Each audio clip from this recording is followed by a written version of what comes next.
Smuggling, মাদক ইত্যাদি তারা আবার আমার সঙ্গে এসে পরিচয় হয়, কিন্তু আমি চিনি না বলে পারিও না, কারণ তারা নিয়ে আসে ভালো মানুষ।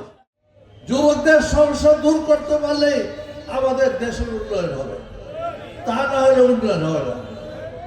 আজকে কসবা করায় এই 16 বছর 15 বছর কি পেয়েছে মানুষ? দুর্নীতি পেয়েছে। কি পেয়েছে মানুষ? রাস্তাঘাট নাই। কি পেয়েছে মানুষ? মাদক সেবন। কি পেয়েছে মানুষ? দুর্নীতি। পদে পদে দুর্নীতি। কাজে আমি আশা করব আপনারা এমপি নির্বাচিত করে শান্ত হবেন না। আপনাদের নির্বাচন করতে হবে ইউনিয়ন পরিষদের ইউনিয়ন চেয়ারম্যান, এবং তারা কেমন তাদের পরীক্ষা করবে, তারা করাপশন করবেন না, করাপশন ফ্রি করবেন। আমাদের লোকেরা গ্রামের সকলে যেতে হয় ইউনিয়ন অফিসে, ইউনিয়ন অফিসে সেই সেবা পায় না।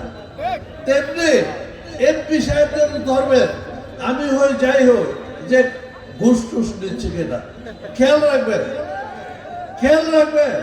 আশেপাশে আমার লোকজন থাকলে খেয়াল রাখবে যে তার মাধ্যমে আমি ঘুষ খাচ্ছি কিনা। আমার কোনো দ্বিধা নাই যে আমি আজকে আসছি আপনাদের সামনে কিছু বলার জন্য, দেখার জন্য, পরিষ্কার করার জন্য। আমার কিছু পাওয়ার চাওয়া নাই। গত দেড় বছরে জানেন আপনারা, আমাদের নেতা কর্মীরা 16 বছরে যে হয় নাই, তারা আরো বেশি দুঃখ পেয়েছে। সে দুঃখটা যেন আর না হয়। এখন আমি শুনি মাঝে দেখি যারা নাকি এইসব স্মাগলিং, মাদক ইত্যাদি তারা আবার আমার সঙ্গে এসে পরিচয় হয়, কিন্তু আমি চিনি না বলে পারিও না, কারণ তারা নিয়ে আসে ভালো মানুষ, কিন্তু পরে দেখি যে তারা ভালো মানুষ না। তারা হলো কেউ কি বলে জানো, রাজা নাকি সম্রাট, কি বলে বাদশা, আছে বাদশা কি বলে, বাদশার লোকজন আসে এবং বাদশা চেষ্টা করতেছে বিভিন্ন উপায়ে আমার সঙ্গে দেখা করার জন্য, কোন ফাঁকে আসে বুঝলেন।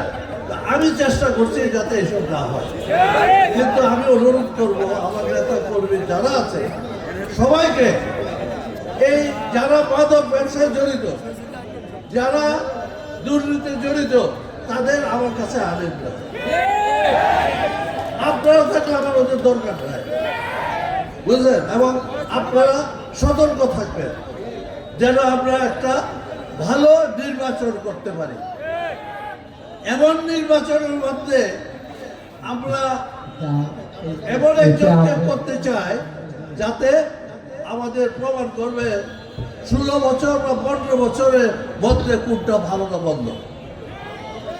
আমরা যদি আওয়ামী লীগের মতোই কাজ করি তাহলে লাভ কি আওয়ামী লীগ? কাজে আমাদের একটা বিরাট পরীক্ষা। এই নির্বাচন শুধু নির্বাচিত হওয়ার পরীক্ষা না, এই নির্বাচন হলো সমাজ ব্যবস্থা পরিবর্তন।